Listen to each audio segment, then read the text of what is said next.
Oh, Muffet, you gave me so much confidence. Uh-oh. That didn't sound good. Yikes. Guess I'm heading into the TARDIS again!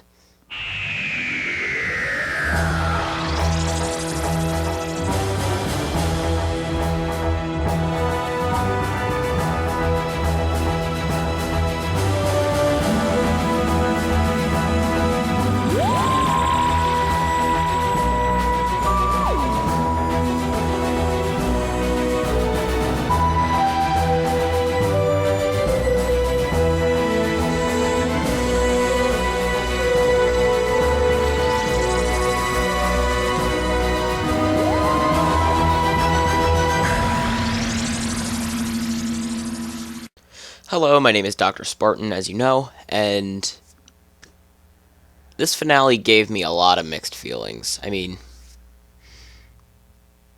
it started off really well. It did. And then it kinda... I don't know. It was such a shitty, awful way to send off, of all people, the Master. I wasn't really too happy with it, honestly. Especially considering his last time going out, that was perfect. This time, ugh, God damn it, Moffat.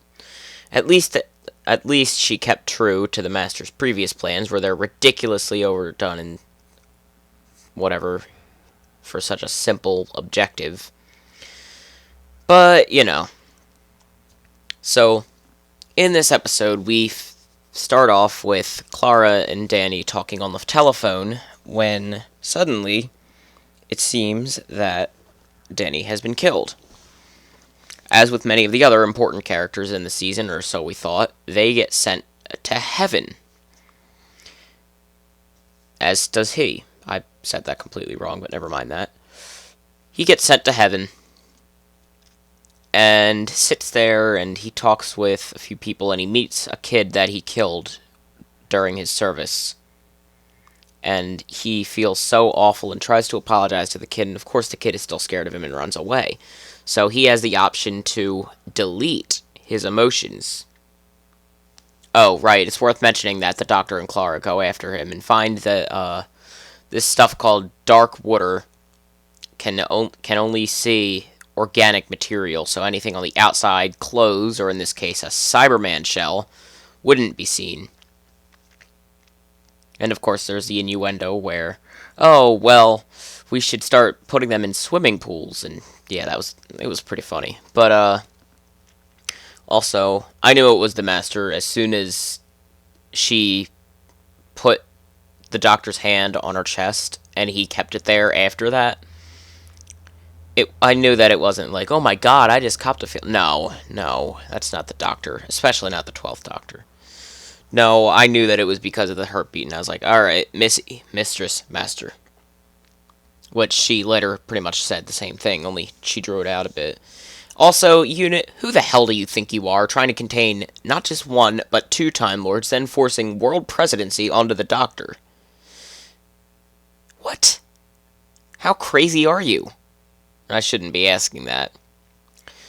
But, in the end, we find out that the Mistress was just trying to put together a Cyberman army for the Doctor so he could go back and stop all the bad things from happening in history, even though that was just a really stupid plan.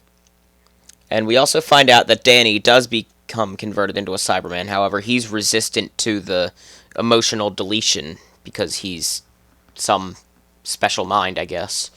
That really wasn't elaborated on. He was just like, once a soldier, was a soldier, something like that. I don't know. The Doctor said something about it. But, so basically, to clear up the clouds, oh, by the way, there were clouds that each raindrop was data stored in 3W, which was where heaven actually was, that were the minds of the deceased. So they would rain and hit the bodies and convert them into Cybermen. Apparently everybody buried was going to be upgraded into a Cyberman by the rain. If you could see the look on my face during that brief silence, you would have laughed a bit. But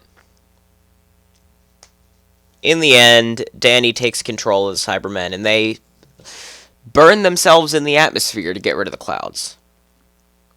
Also, then, Clara is about to kill the mistress, but the doctor doesn't let her and is about to, but then one lone Cyberman shoots her. And when the doctor looks over, Kate, the sciencey person from Unit, the head sciencey person, who fell out of a plane that they were on, is alive and well. Well, okay, she's laying on the ground, passed out, but she's alive. Realizing that the Cyberman... Oh, by the way, the Cyberman's conversion into Iron Man is complete. But anyway, looking at the lone Cyberman, he sums together that it was the Brigadier who was the father of Kate. So yes, 2 soldiers that were converted into Cybermen didn't go through the full conversion. And then he goes and burns himself in the atmosphere too. So yes, as I just briefly touched upon, as you know, the Cybermen have been looking more and more like Iron Man over the last 9 years of Doctor Who. And today, Saturday, it completed when they had thrusters in their feet that they were able to fly with. So, yeah, that happened. So,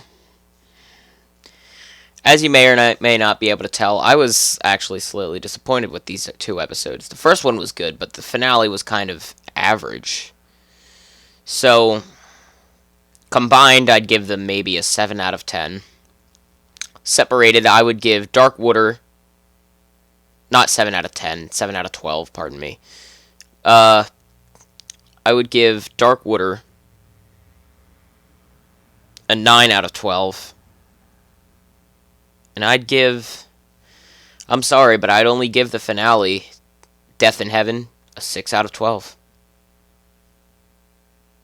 That's how it is. I thought that it could have been so much better. Muffet. Could do so much more! So much more! But at the end, we see Clara depart from the Doctor, so Nirvana's going to be happy about that.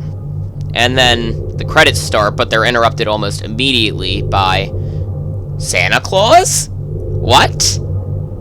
So we're going to have an interesting Christmas special, I think, and I don't really think that Clara's gone for good. I mean, it was an emotional send-off, but when would Moffat ever give us a legitimate send-off that wasn't a death? So, I hope you enjoyed this iteration of Into the TARDIS, and don't like it if you don't want to. Leave a comment, and I'm off.